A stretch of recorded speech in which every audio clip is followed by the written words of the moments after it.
Welcome to another class in our series on the Rebbe's teachings. This class, we will focus on the Rebbe's approach to the study of Rashi.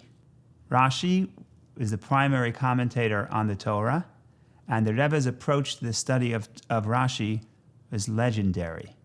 The Rebbe revolutionized the study of Rashi, and over the years, the Rebbe taught us how to look at and analyze Rashi's commentary. The Rebbe offered many guidelines and rules to analyze and study the commentary of Rashi. In this class, we can only give a little taste of the Rebbe's revolutionary studies of Rashi. We begin with an interpretation of Rashi on the story of the biblical flood. In text 1, we read about God's commandment to Noach to build an ark. The Torah reads, "Make for yourself an ark of gopher wood. You shall make the ark with compartments, and you shall caulk it both inside and outside with pitch.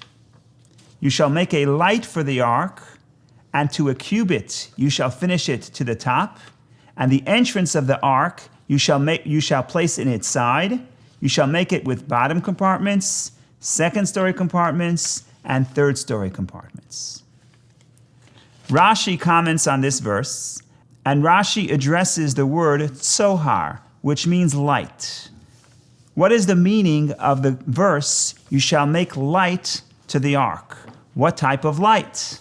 So Rashi offers two interpretations. Text 3, a light, tzohar. Some say that it was a window, and some say that it was a precious stone which gave them light.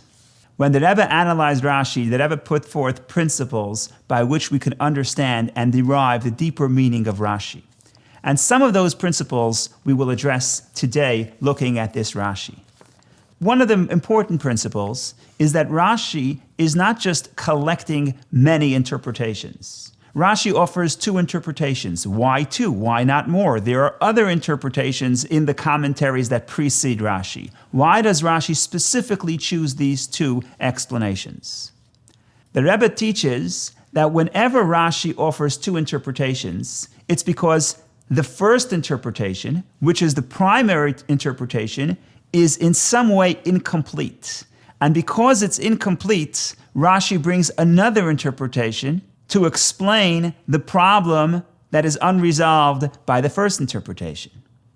Yet the second interpretation remains the second one because the second one has other deficiencies. So in summary, when there are two interpretations, none of the interpretations are perfect. The first one is superior to the second one.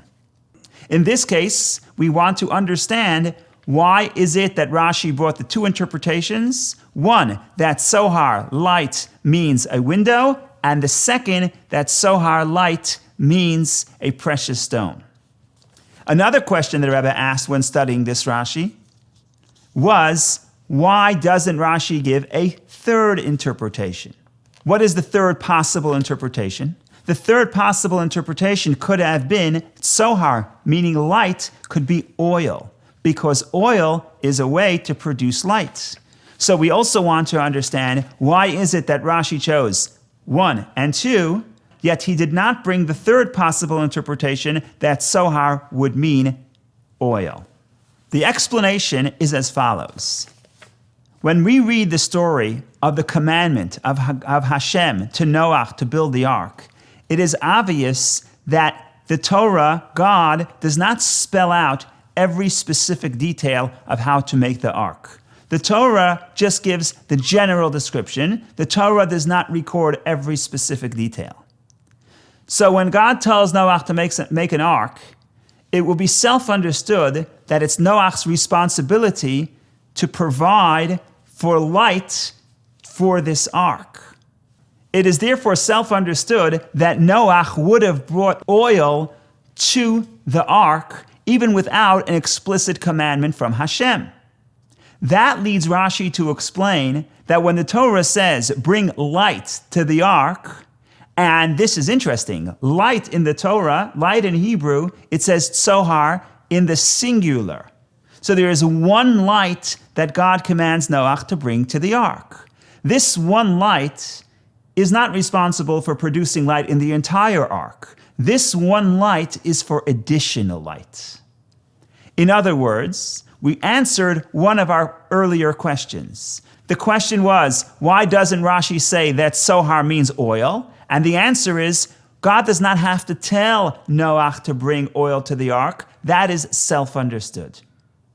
What God is telling Noach, that in addition to the light that you will produce on your own, bring an additional amount of light, an additional single form of light. And on this, Rashi offers two interpretations. One, that the additional light would be a window, and the second, that the additional light would be a precious stone which gives light. Now we will analyze in what way is the first interpretation superior to the second. If we turn back to the verses we read earlier, in text number 2, the verse says, "You shall make a light for the ark. Tzohar ta'aseh lateva." You make a light to the ark. That means that the light is actually part of the ark. Now, a window is part of the ark. A precious stone that we bring into the ark is not a part of the ark. It's an object that we bring into the ark. This is why the first interpretation is superior. Because according to the first interpretation, the words, Tzohar ta'aseh lateva, a light shall you make to the ark, fit perfectly with the interpretation that Tzohar light means a window. A window is part of the ark. Yet, Rashi is not completely satisfied with the first interpretation. The first interpretation, even though it fits the meaning of Tzohar ta'aseh lateva, make a light to the ark, the first interpretation is still insufficient. There is still a problem with the first interpretation. And that is that according to the first interpretation, that God commands Noah that in addition of the oil that he would bring into the ark, he should create additional light, which is the window. Then there is a question that arises. What will one window help for the entire ark? In fact, if we look back at the verse, at text number 1, the verse says, "You shall make the ark with compartments," meaning to say there are different rooms within the ark. So the question then becomes, why does God insist that we need to make one light, which would only help one compartment? What about all the other compartments? Why one window? One window is insufficient to increase light to the entire ark. That is why Rashi brings the second interpretation. The second interpretation says that the light that the Torah commands Noach to add to the ark is a precious stone, which shines. What's interesting about the precious stone is that the precious stone is mobile. The precious stone can be brought to all the compartments of the ark, to all parts of the ark. In summary, we just demonstrated one of the important principles of the study of Rashi, and that is that when Rashi brings two interpretations, he does so precisely. He does so because the first interpretation is incomplete. There is still a question on the first interpretation, which the second interpretation seeks to answer. Yet, the first interpretation is placed first because the first interpretation is the primary interpretation. Whenever the Rebbe taught Rashi, the Rebbe always quoted the saying that within the commentary of Rashi, there is Yena Shel Torah, the wine of Torah, meaning to say there are mystical secrets and mystical lessons that are hidden within Rashi. And when you read Rashi very carefully, you can discover a deeper meaning. And this wine of Torah, the mystical interpretation, also serves as a lesson for our life. Because once again, a common and consistent theme in the Rebbe's teachings is that every aspect of Torah must be applied as a lesson to our life. The Torah says, God says to Noach, make light for the ark. The person sometimes finds themselves in spiritual darkness. God instructs us to bring light into our life. How do we bring light into our life? Rashi says there are two ways you can bring light into your life. You can open a window, or you can derive light from a precious stone. What do these interpretations represent? What is a window? What is a precious stone? A window is an opening. A window is the possibility to open up yourself to light and bring light into your life. The mystical interpretation of the window is as follows. We find ourselves in the natural world.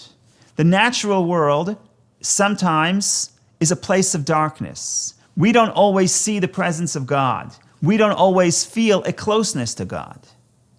The first way to bring light into our life is to open a window, to look for those times that the light of God shines through the concealment of nature and reaches us. In each of our lives, there are some times where we sense the divine providence. We sense the hand of God directing us. That is the metaphorical opening up of the windows. We open ourselves up to truths that are greater than ourselves. We open ourselves up to experience the divine providence that shines through the concealment of nature. That is the first interpretation, because that's the first step to reach light. There is another step. There is another interpretation. After the first interpretation, that light means a window, Rashi says, Yesh Omrim, others say. Meaning to say, after you reach the first level, you can expand and rise to an even greater level. What is the greater level? The greater level is you don't need to open up your reality to light from without. You don't have to open up nature and find the rays of divine providence that shine forth through the concealment of nature. In fact, you can advance to the spiritual perspective that nature itself is no longer a concealment. Nature itself is an expression of godliness. Nature itself is a way to connect to the light of God. This is the meaning of the second interpretation, the precious stone. With the precious stone, we don't have to open up the ark to light from without. With the precious stone, the light comes from within. So while the first interpretation says, if you want light, you must open a window. You must ignore the concealment of nature. Yet the second interpretation represents an even greater level, represents a greater perspective, and that is that we are able to see how nature itself is in fact an expression of the greatness of God Almighty. Perhaps we can say this in other words. Opening up a window represents that sometimes we need to find inspiration from outside of us. The second interpretation, the precious stone, represents that we can find inspiration from within ourselves. Each of us is a precious stone capable of giving light to ourselves and to our surroundings. The next sample we will look at to get a taste of how the Rebbe studied Rashi is a commentary of Rashi on the story of the biblical spies. The story of the spies is that the people of Israel, when they were in the desert, they sent spies to scout the land of Israel. When they returned, 10 of the spies gave a negative report and convinced the Jewish people not to go to Israel. 2 of the spies remained loyal to Moses, loyal to the land of Israel, and these 2 individuals, Yehoshua and Caleb, tried to remind the Jewish people of their ability to follow God's instruction and be successful in the conquest of the land of Israel. Text 3 describes how 10 of the spies returned to the camp and gave their report to Moses. They told him and said, "We came to the land to which you sent us, and it is flowing with milk and honey. However, the people who inhabit the land are mighty, and the cities are extremely huge and fortified. And there we saw even the offspring of the giants. The Amalekites dwell in the southland, while the Hittites, the Jebusites, and the Amorites dwell in the mountainous region. The Canaanites dwell on the coasts and alongside the Jordan." Caleb silenced the people to Moses, and he said, "We can surely go up and take possession of it, for we can indeed overcome it." Rashi addresses the words Kalev silenced the people to Moses. What does it mean, Kalev silenced the people to Moses? So Rashi offers a fascinating interpretation. Text number 4. To Moses, to hear what he would say about Moses. He cried out, "Is this the only thing the son of Amram has done to us?" Anyone listening might have thought that he intended to disparage him. And since there was resentment in their hearts against Moses because of the spy's report, they all became silent so they could hear his defamation. But he said, "Didn't he split the sea for us, bring down the manna for us, and cause the quails to fly down to us?" According to Rashi, the words, Kalev silenced the people to Moses represents the ploy that Kalev used to silence the people. The people were under the impression that Kalev too would speak against Moses. And that's why they were quiet.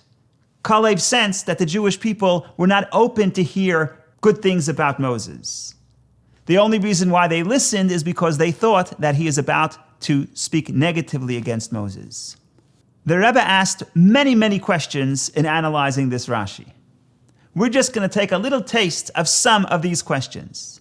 And we're going to focus on the question of why did Kalev specifically mention these 3 things that Moses did for the people? He split the sea, he brought down the manna, and he brought the quail. Why these 3?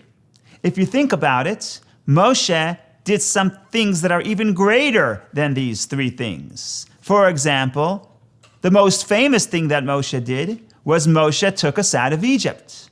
Moses is responsible for the Exodus. So why didn't Kalev say, Moshe took us out of Egypt? The answer that Rebbe offers is as follows.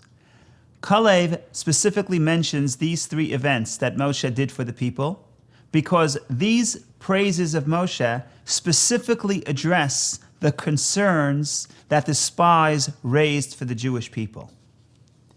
If we look back at the verses describing the concerns that the spies raised, we will see that in essence there are 3 chief concerns. Number 1 is in verse 28. However, the people who inhabit the land are mighty, meaning to say, the people who we have to conquer are too strong for us to conquer them. The spies continue, and they say another concern.